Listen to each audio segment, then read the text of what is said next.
a une sœur là-bas. Bonsoir. Bonsoir. Je réponds au nom de la sœur Neftali. Pasteur, j'ai une question pertinente sur le point où vous avez parlé du plaisir. Je donne personnellement mon exemple. Ils ont quelques exemples, ils ont des réalités. Quoi. Ah, maman, c'est toi maintenant qui nous attire. Vas-y, ma sœur. Je me retrouve avec un homme. Je trouve que la personnalité, ça va. On s'aime, le courant passe bien. Mais arrivé dans le mariage, comme vous nous avez dit, vous avez donné un exemple de... Vous connaissez deux hommes qui sont dans le mariage avec leur femme, mais qui disent qu'ils ne sentent rien de leur femme. C'est-à-dire, sur le plan sexuel, ils ne sont pas satisfaits. Je me demande, j'arrive dans le mariage, je me retrouve avec un homme comme ça. Je dois seulement prier le Seigneur sur le plan sexuel ou je ne sais pas, je dois trouver des conseillers.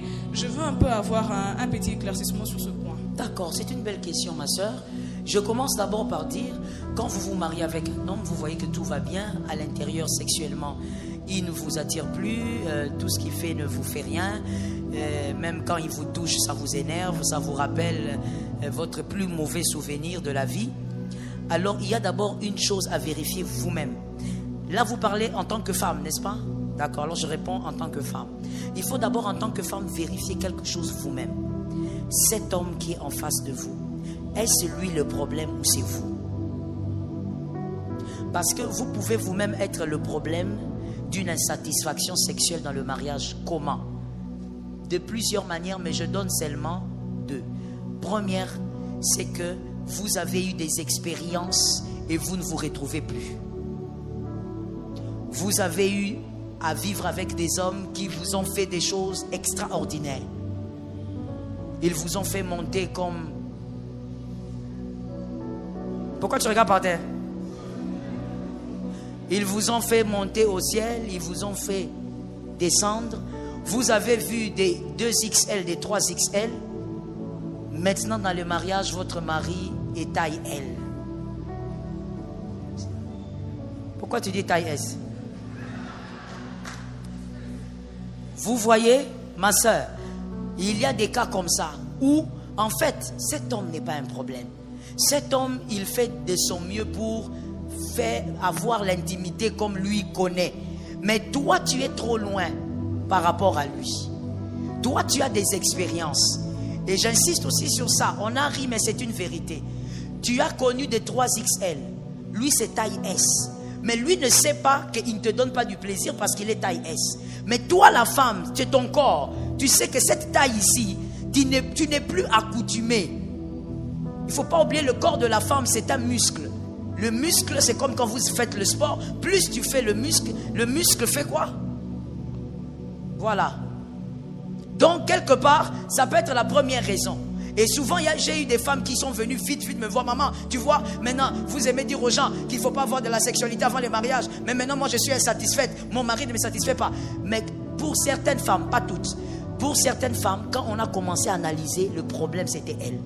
Elle avait déjà vécu une expérience que son mari n'avait pas. Maintenant, là, la solution, c'est quoi? Tu dois parler avec ton mari. Tu ne vas pas dire à ton mari, toi, tu es S. Tu ne peux pas dire ça quand même à ton mari. Tu vas frustrer cet homme. Il n'y a rien qui frustre les hommes comme parler de ça. Il n'y a rien qui... Comme ils sont là. Ils font semblant. Il n'y a rien qui les dérange comme tu dis à un homme que toi, tu es taille S. Ça va frustrer ton mari. Il va peut-être faire semblant, mais il n'oubliera pas. Ça va endommager votre couple. Comment tu dois parler? Tu dois seulement dire maintenant à ton mari, comme c'est une affaire d'expérience, on peut pallier ça. Même si le corps de l'homme ne suit pas, on peut pallier ça. Tu vas maintenant dire à ton mari, écoute chérie, moi j'aime que tu me touches comme ça. Moi j'aime quand tu fais ça. Moi j'aime. Il faut parler. Et je veux aussi vous le dire. Voilà pourquoi je dis que la question de la sœur était une bonne question. Je veux vous dire une vérité sur 100%. Et là je vous parle en tant que pasteur qui reçoit des couples d'ici et d'ailleurs. Sur 100 couples, il n'y a pas 10% qui causent sexualité. Si c'est beaucoup, c'est 3%. qui cause comme ça sexualité, mari et femme. Il dit, bon, chérie, comment c'était la fois passée? Non, c'était pas bien. Ah, tu n'avais pas réussi. Ah, j'ai pas réussi. Comment? Explique-moi. La plupart des couples là que vous admirez, des fois là, même que vous acclamez, quand vous allez dedans, ils parlent de tout. Ça. Ils ont des frustrations qui cachent. La femme a des frustrations. L'homme, des fois aussi, a des frustrations. Mais on ne parle pas de ça. Parce que c'est un sujet qu'on ne nous a pas habitués en tant qu'Africains de parler de ça. Quand on ne t'a pas habitué quand tu es enfant, ce n'est pas en te mariant que tu vas t'habituer. Donc quand la femme commence à dire à son mari, par exemple, chérie, hier vraiment ce n'était pas bien. Hier vraiment je n'ai rien senti. Hein? Tu crois que moi je suis Jacques? Voilà l'impudicité. Voilà. Quand on vous dit qu'il faut rester calme dans l'église, tu vois la mentalité, c'est la mentalité africaine. On n'y peut rien. Mais gloire à Dieu parce qu'il y a des réunions pareilles. Est-ce qu'on peut acclamer pour les organisateurs? Oui. Parce que j'ai l'habitude de dire, c'est que tu as raté en famille dans l'éducation, rattrape ça à l'église. Donc ma soeur, ça c'est la première chose. Il faut parler avec ton mari. Lui dire simplement, il faut qu'on me touche comme ça, ça peut se réparer. Mais il peut aussi avoir un autre mal. Le mal, c'est quoi? Comme je viens de dire, l'homme, il croit que c'est un don Juan. Il croit qu'il est spécialiste. Donc lui, il croit que quand il touche là, il a tapé fort. Lui-même, il te dit, c'est bien, hein? Tu es contente, hein? Alors qu'il est en train de faire des choses, donc la bouillie. Façon. Et tout ça, c'est toujours la communication. Il faut être capable de dire à ton mari, écoute, moi franchement, je ne suis pas trop, le système là que tu fais là, de me mordre au dos là, moi je n'aime pas beaucoup ça. Hein? Ne me mords pas comme ça. Moi ça me dérange, ça me déconnecte. Moi je préfère ça. Tout passe par la communication. Mais d'abord, vérifie au départ, est-ce que c'est toi ou c'est lui? Parce que ça peut être toi. Et il faut causer. Tout dépend aussi du type d'homme que tu vas épouser. Parce que comme tu les vois ici, les hommes que tu vois là, au milieu d'eux, il y a des hommes qui seront capables d'en parler à froid. Il y a aussi des hommes qui ne vont pas supporter d'en parler. Parce qu'ils auront l'impression que tu touches à leur ego. Alors ils ne pourront pas. Mais je donne un conseil à un jeune homme. C'est un mal que de ne pas parler de ta sexualité avec ta femme. Je dis avec ta femme.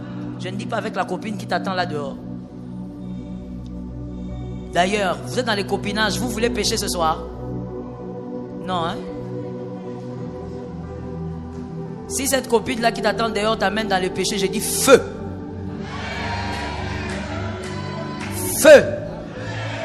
J'en vois encore là où elle est. C'était la dernière question. C'était la dernière, n'est-ce pas? On va poser les questions le samedi prochain. Aujourd'hui, on doit prier. Est-ce que vous êtes d'accord? Tenons-nous debout, s'il vous plaît, on va prier.